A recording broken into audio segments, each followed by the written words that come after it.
जी, बिस्मिल्लाहिर्रहमानिर्रहीम। अच्छा बच्चों, आज हमारा नेक्स्ट टॉपिक है और नेक्स्ट टॉपिक जो है it's about the kinetic energy of rotation या फिर इसे हम रोटेशनल काइनेटिक एनर्जी भी कहते हैं। अब देखिए ज़रा, अगर हम सिंपली देखें कि काइनेटिक एनर्जी क्या होती है, तो उसमें हम क्या कहेंगे कि कोई भी जो मूविंग बॉडी है, कोई भी moving body, it has the kinetic energy.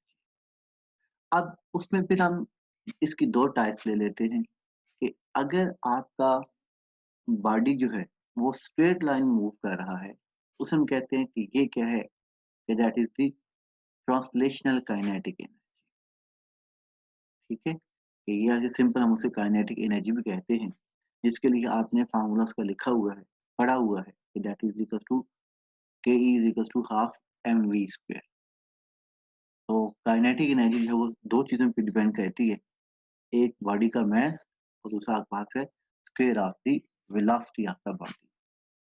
Similarly, अगर कोई बॉडी अपनी एक्सिस के गिर्द रिवॉल्व करना शुरू कर दे, घूमना शुरू कर दे, जैसे कि आम तौर पे आपने देखा होगा कि लड़के क्या करते हैं, फुटबॉल लेके उसको अपनी उंगली के ऊपर घुमाना शुरू कर देते हैं, या बुक लेके उसको अपनी उंगली के ऊपर घुमाना शुरू कर देते हैं। तो वो अब आपके पास क्या बन जाता है, एक रोटेटिंग बॉडी बन जाता है। अब क्योंकि उसमें हरकत तो हो रही है, वो मूव तो कर रहा है, तो ऐसी सिचुएशन में क्या होगा कि उसके पास जो एनर्जी आएगी, it will be known as the rotational kinetic energy. So अब आपने याद रखना है कि जो भी स्पिनिंग बॉडी होगा, ऐसा बॉडी जो कि अपनी ही एक्सिस के गिर्द रोटेट करता है, उसकी जो एनर्जी होती है वो कहलाती है रोटेशनल काइनेटिक एनर्जी।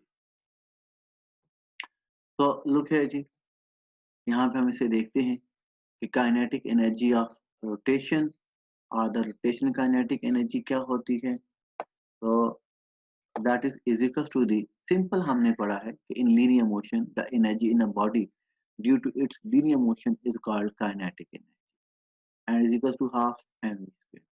तो काइनेटिक एनर्जी में एक बात आपने हमेशा याद रखनी है, और वो बात आपके पास क्या है कि बॉडी का मूव होना जरूरी है। जब भी बॉडी मूव कर रहा होगा, चाहे उसके अंदर किसी भी तरह की मोशन है, तो you will say it has the kinetic energy, इसके पास काइनेटिक एनर्जी मौजूद है। Where m is the mass and v is the linear velocity of the body. Similarly, the energy in a body due to its angular motion. Angular motion यहाँ बात हमारे पास क्या रहेगी, उसकी spin motion जो है is called the rotational kinetic energy and is given by ke और ot। rotational के लिए उसने यहाँ पे abbreviation use की है, rot stand for rotational, is equals to half I omega square। अब देखिए जरा इन दोनों इक्वेशन को कंपैरिजन कीजिए। यहाँ आपके पास क्या है, m, the simple inertia of the body, क्योंकि मास ऑफ बॉडी किसको कॉरस्पॉन्ड करता है, इनर्शिया को, और ये किसको कॉरस्पॉन्ड कर रहा है, I the movement of inertia. That's the movement of inertia, क्योंकि एंगुलर मोशन है, तो एंगुलर मोशन में हम सिंपल इनर्शिया नहीं बल्कि क्या लेते हैं, मूवमेंट ऑफ इनर्शिया लेते हैं। And V square the linear velocity. और जब हम एंगुलर मोशन की बात करते हैं तो हमें पता है कि वी जो है वो रिप्लेस हो जाता है किससे, एंगुलर वेलोसिटी के साथ। So here we have the omega square. तो Ke rotational is equal to half I omega square. This is the formula for the rotational kinetic energy, where I is the moment of inertia of the body and omega stands for the angular velocity of the body.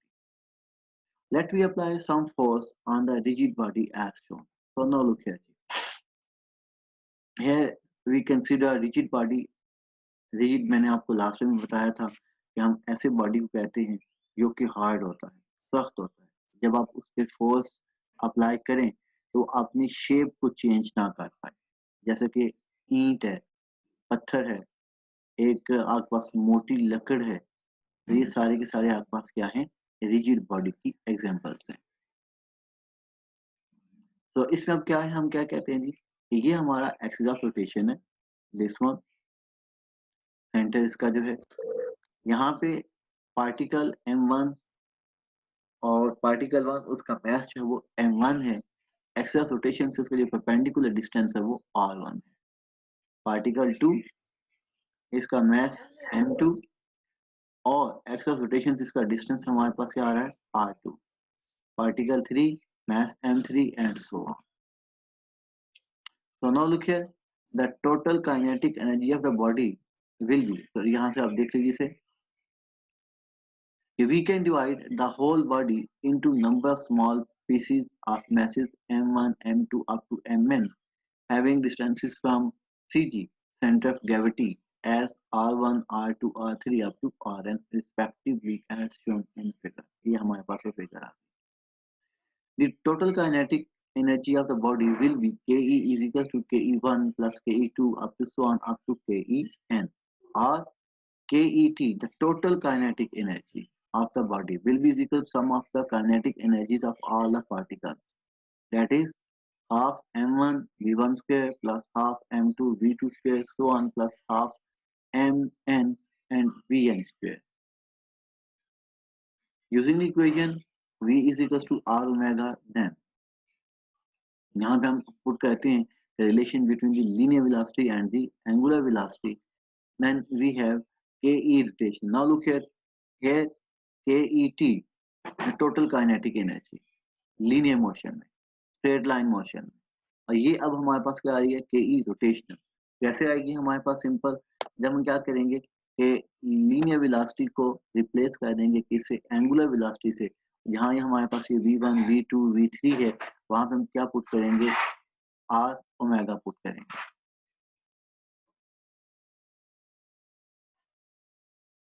So ke rotational is equals to half m1 r1 square omega square plus half m2 r2 square omega square and so on up to half mn rn square into omega square.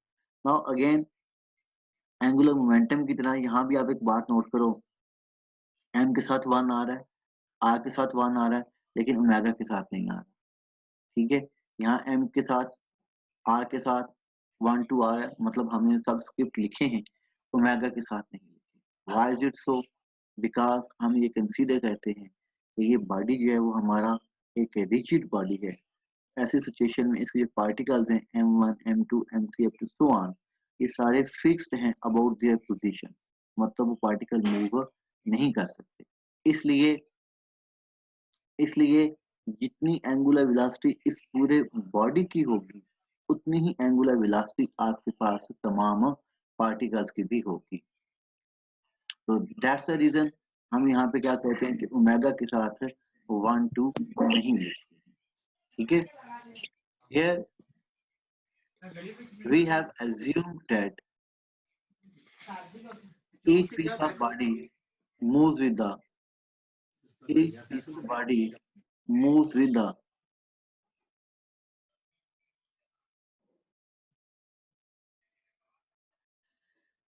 same angular velocity।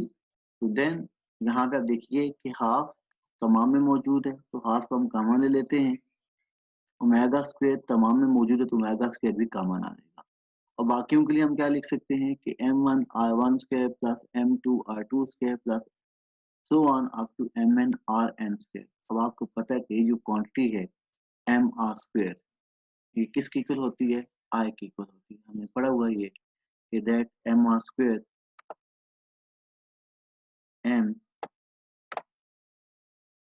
r square is equals to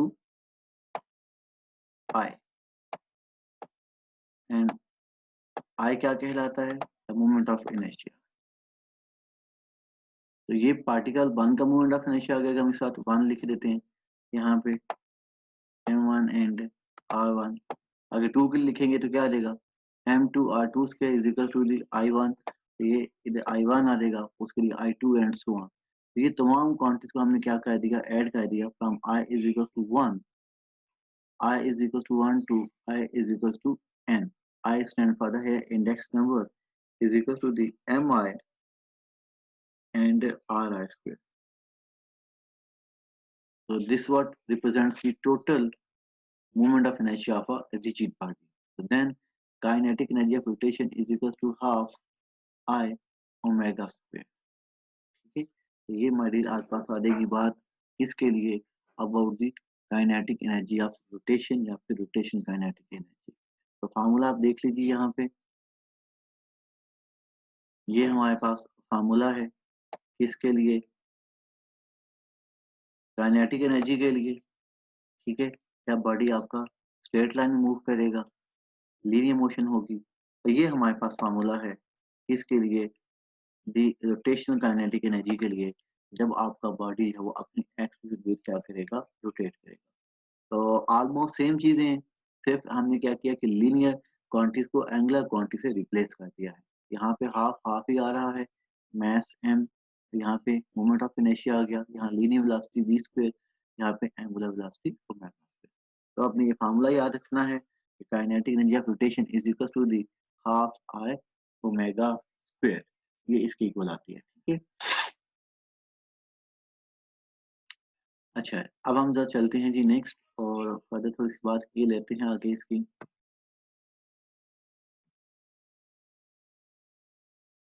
यहाँ से हम ये drawings clear किए लेते हैं। Okay, तो here we have the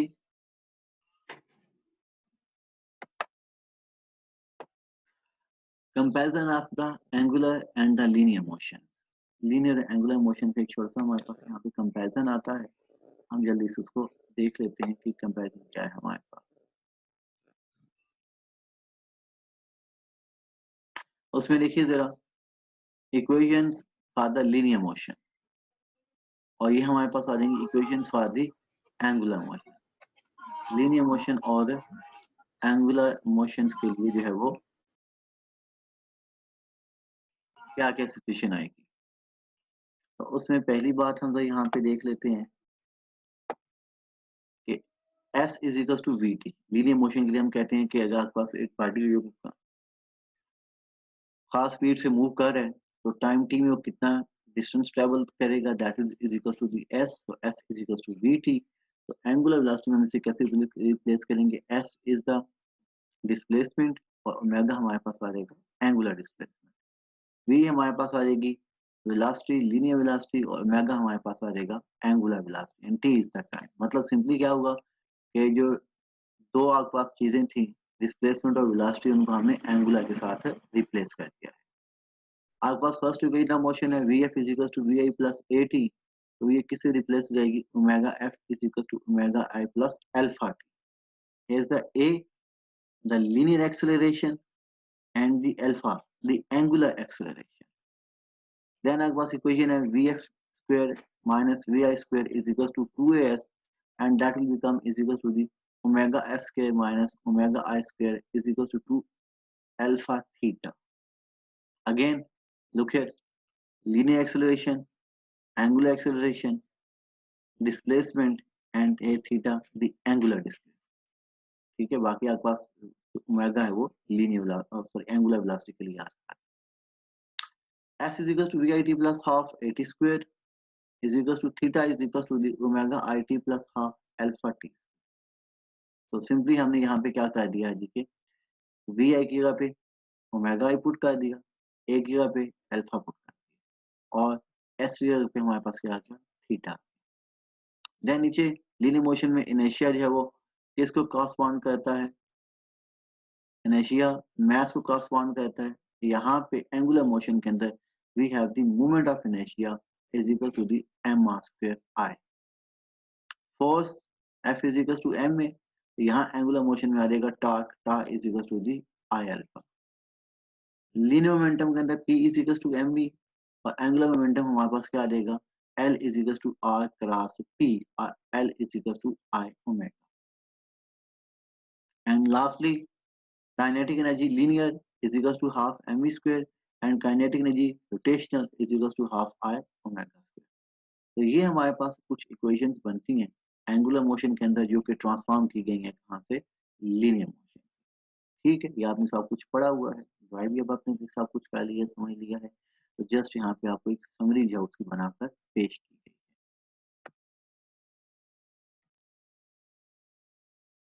okay, तो अब हमारा जो है वो टॉपिक जब भी हमने स्टार्ट किया काइनेटिक एनर्जी ऑफ रोटेशन, वो बेसिकली कंटिन्यू है। अभी हम जो कुछ पढ़ेंगे ये भी उसी का ही एक पार्ट है।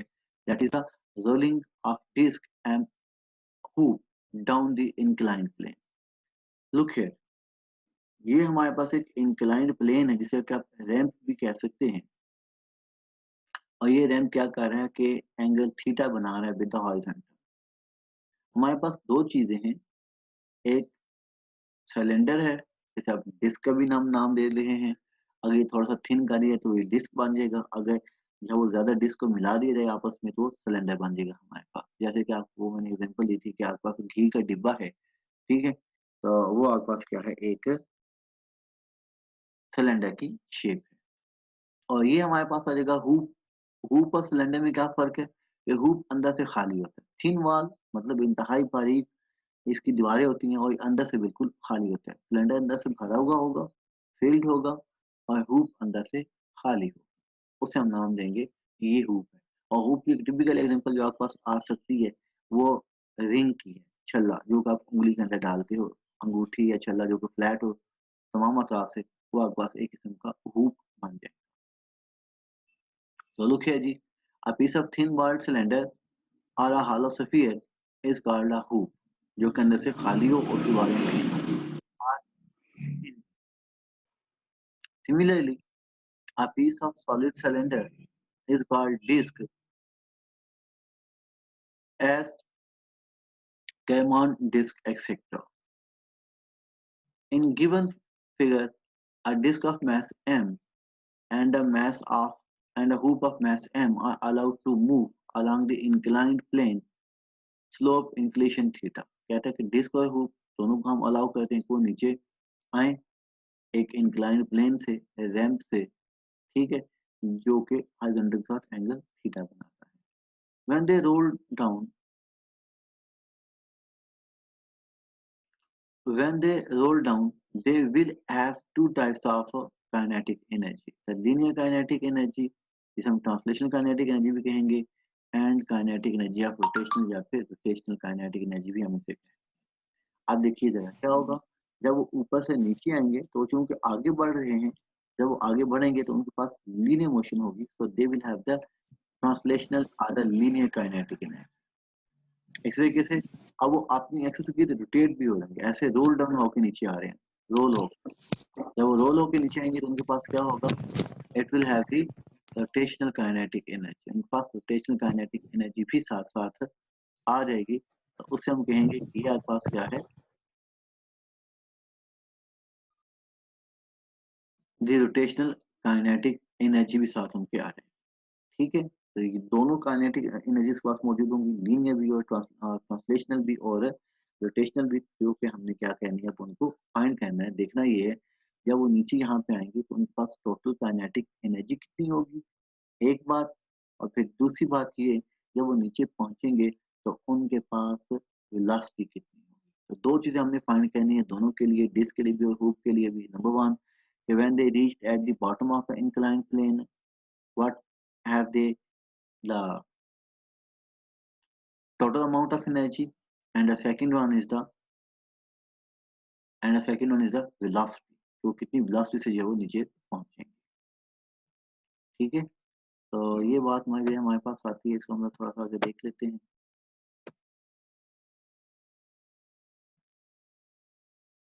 तो हम यहाँ पे पहले डिस्क की बात कहते हैं कि डिस्क के लिए क्या कुछ हो। तो here we have the, ये हमारे पास बेसिकली क्या है कि when it rolls down, loss in potential energy is equal to gain in kinetic energy of translation plus gain in kinetic energy of rotation। अब सीन हमारे पास यहाँ पे ये है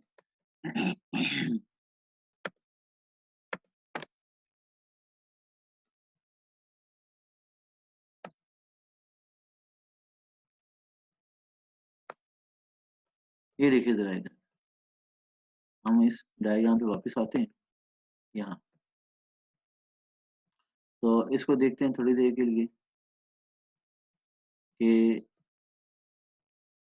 देखिए ये हमारे पास आ रहा है कि जब यहाँ से ये ऊपर से नीचे आएगा, ठीक है, तो it is eight a certain height H. यहाँ पे आप देख सकते हैं कि अगर यहाँ से मैं इसको मार्क करूँ ऐसे, तो ये इतनी हाइट पे मौजूद है, ठीक है। तो अगर इस पास इसकी इतनी हाइट है तो हम यहाँ पे लिख सकते हैं कि इसकी हाइट कितनी है जी, से एच हाइट है, just like this one. So it's a H height. अब अगर इसके पास एच हाइट है, तो कोई भी चीज जो कि above the surface of earth हो at a certain height, it has the potential energy. तो इसका मतलब क्या हुआ कि यहाँ पे इनके पास क्या होगी, दोनों के पास ही पोटेंशियल एनर्जी होगी।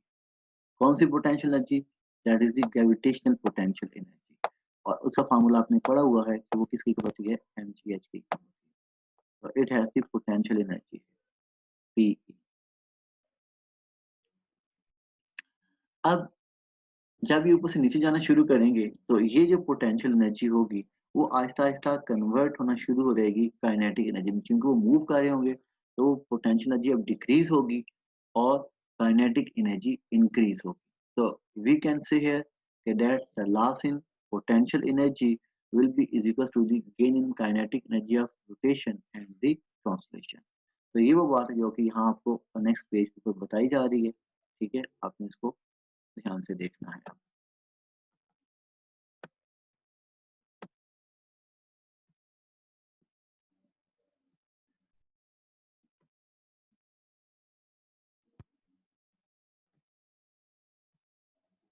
So here we have the father disk.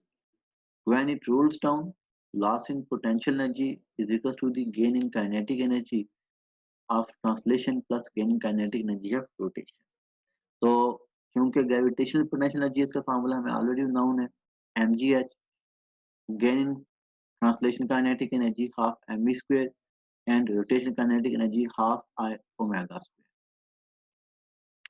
Form table ये लास्ट में मैंने आपको बताया भी था जब हमने पढ़ा था मोमेंट ऑफ इनर्शिया, 6 चीजों के मोमेंट ऑफ इनर्शिया आपको बताए गए थे। तो उनमें आपसे कहा गया था ये वैल्यूज आपने याद रखनी है, इंपॉर्टेंट है कि आगे टॉपिक्स के अंदर भी और न्यूमेरिकल भी के इस्तेमाल हों। तो form table I is equal to the half M R square. ये किसके लिए है हमारे पास, डिस्क का मोमेंट ऑफ इनर्शिया है। ये फार्मूला आपने याद रखना है कि this is the formula for the moment inertia of a disc, that is I is equal to the half mr square।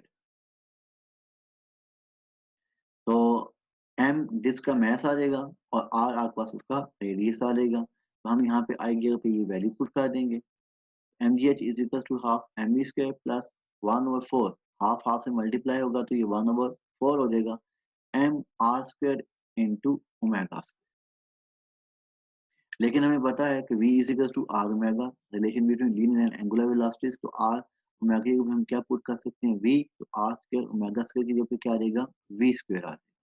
तो mgh is equals to the half m v square plus half m v square। यहाँ से अब देखिए M we square यहाँ भी मौजूद है, यहाँ भी मौजूद है, तो एम वी स्क्वेयर को हम क्या कहते हैं कि कॉमन ले लेते हैं। कॉमन लेने के बाद अब हमारे पास क्या होगा कि यहाँ ये देखिए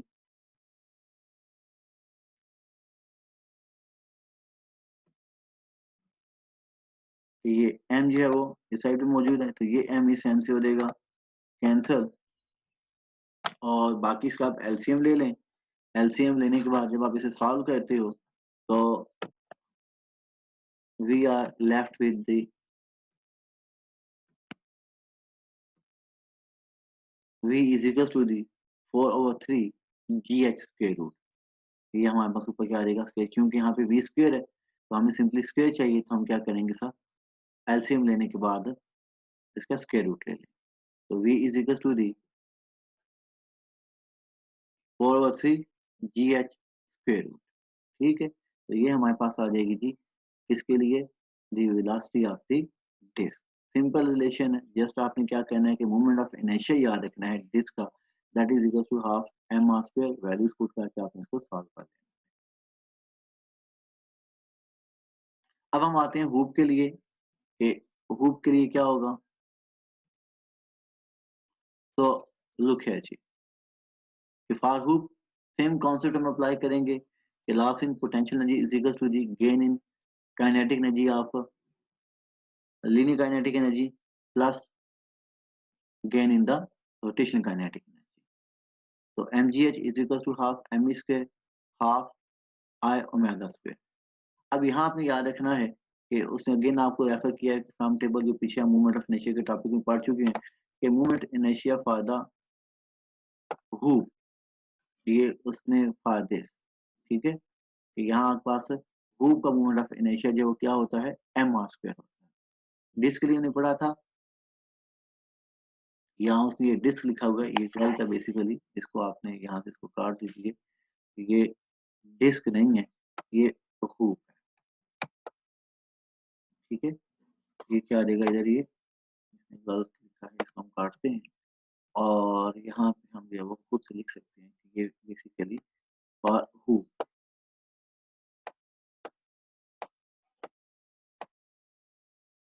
H double O P I m r square is the moment of inertia of the hoop। तो यहाँ हमने अब वैल्यूज पुट की इसकी,